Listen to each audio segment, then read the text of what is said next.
It's time to talk about how to get rich. Let's look at the 10 steps that you need to take to get on your way there.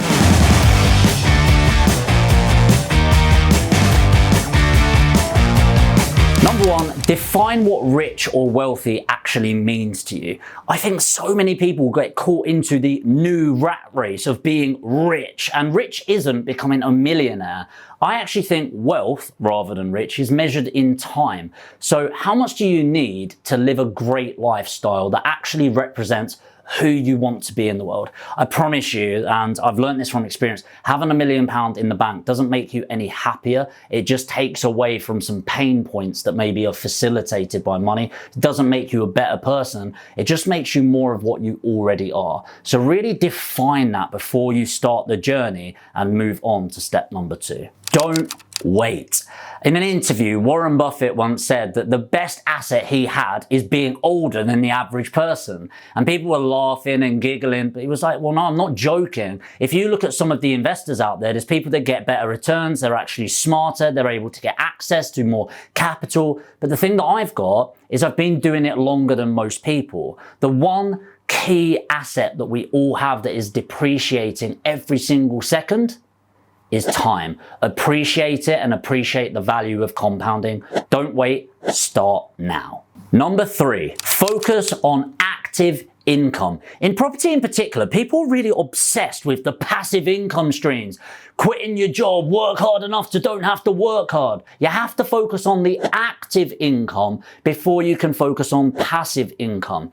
The whole point of passive income is your money makes money. Make, manage, and multiply. You have to make money before you can manage it, and then you can manage it before you can multiply it. Focus on the active income streams. Focus on managing your money. I promise you that if you go out there and start making a load of money and you can't manage your finances, you'll still be in debt. If you're finding every single month you are way overdrawn, I promise you, you can make 10 grand a month, you'll start spending 12. You can make 50 grand a month, you'll start spending 60. I actually have a mentee that he was spending around £3,000 a month, which is not a huge amount, but a decent amount, I would say. And he managed to cut that down by over £1,000 by spending 2 days of looking at his finances. Download the last 3 months of your bank statements and see these ridiculous things you're spending on. Maybe it's Deliveroo, Costa, Starbucks, Netflix, Prime. If you can't afford it, cut it out. Number 5. Now that you've got that under wraps, you really want to spend some time and be patient with looking at all of the available opportunities. Now, I am obviously pretty obsessed with property, hence the property YouTube channel, but it can't just be property. You can look at other things. It could be Amazon FBA. It could be drop shipping. It could be investing in stocks. It could be day trading. Hell, you could go to TK Maxx, scan some barcodes and sell them on eBay. You could go to boot fairs. There's hundreds, thousands of ways of making money. You don't just have to jump into the first opportunity. So what I would do is I'd spend a month just looking at what's available, and instead, and I promise you should do this, instead of just going, what do I think will make more money? Look at who you are, look at your values, look at your skill set, and when you actually look at that and the lifestyle you want, I promise you, you're going to be more passionate about what you choose to do, and you need to love what you're doing. Because it's hard. It's really hard making a load of money. You need to be passionate. You need to be a bit dreamy about it. So don't focus on how much money you're going to make. There's people in Hong Kong that are multi-millionaires by selling air. Seriously, multi-millionaires by selling jars of air. You can make money out of anything. And I promise you that how much money you make is nowhere near as important on how you make your money. Number 6, get real with what resources you need. It's okay being dreamy and starry-eyed, but if you are dead broke and you need multi-millions to get started, that's not saying you can't do it, by the way, because when you don't have resources, you can get resourceful. And your network is your net worth. You can reach out to other people and get their money in your bank to utilize and help build both of your wealths. However, if you're going to be delusional about how much money this is going to take, then you're failing before you even get started. Be resourceful about your resources. Number 7, Work out your KRAs, your key result areas. A lot of people go out there, including myself at the beginning, and you just go, go, go, go, go, go, action, action, action, action, just run, run, run. It's like, yeah, but in what bloody direction? There's no point trying to climb a mountain, trying to walk to the side, right? You need to go up. So think about your key result areas. I recommend you have 3 to 5, and I recommend at the start, they're very much about the growth and focus on the money of the business. And the key here is it's not about doing 10, 15 hours a day. Just do one key result area every single day for a year, and you will be staggered at the compound effect that will have on your business. Number 8. Carve out and allocate your time. Now, another big mistake that I see is people just going willy-nilly, do a bit here, do a bit there. But actually, if you're going to get significant compounded growth in your wealth, you need to allocate your resources, and in this case, your time, respectfully. So at the start of each week, look at what hours you can allocate. And hey, some of you watching this, you'll be able to do 40, 50 hours a week. Whereas some of us, we're not that privileged. Maybe you've got 5 to 10 hours. Yes, that's going to slow you down, but actually people get really purposeful with their time when they've got less of it.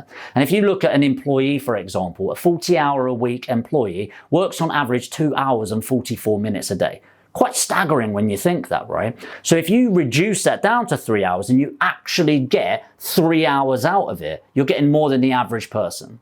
So it's not about how many hours you've got in a day to use, it's how you use those hours. Number 9, get educated. I am just a huge believer in education. And by the way, I run an education company educating people on how to invest in property. And guess what? I make money from that company. So yes, I've got a massive vested, biased interest.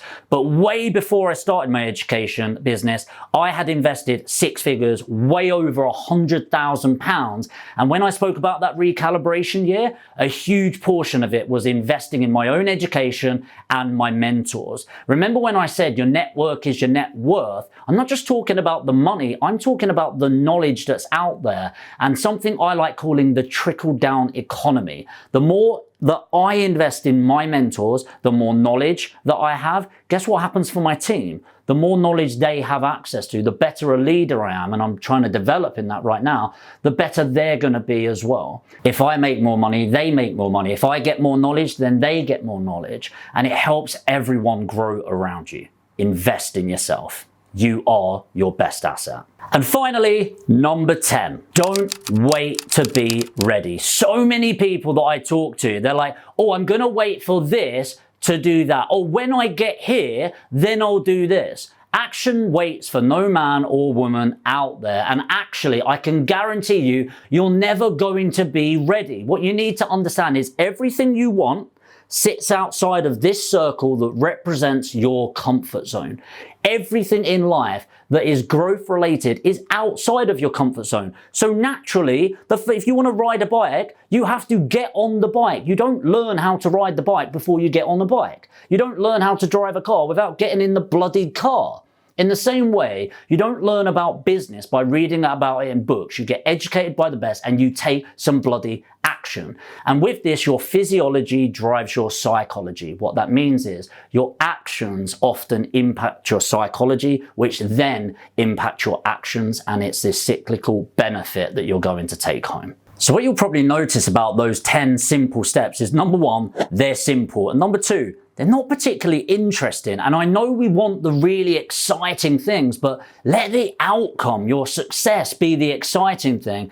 Business and money and wealth relies on stability. And if you do these step by step, I guarantee you will be a financial success moving forward. Every single one of you watching this video, you are on your road to success. And I hate this line, but you've got to embrace the journey because it's exciting. Okay, the actual measure of having the million in your bank, that's just an outcome. If you get the right education, the right mindset, the right discipline, success is inevitable. But hey, if you want to increase those odds, subscribe to the channel, hit the notification bell, and I'd massively appreciate it if you likely tap the like button. And hey, whilst you're here, why not watch this video about the JAR system and how you can manage your money more effectively?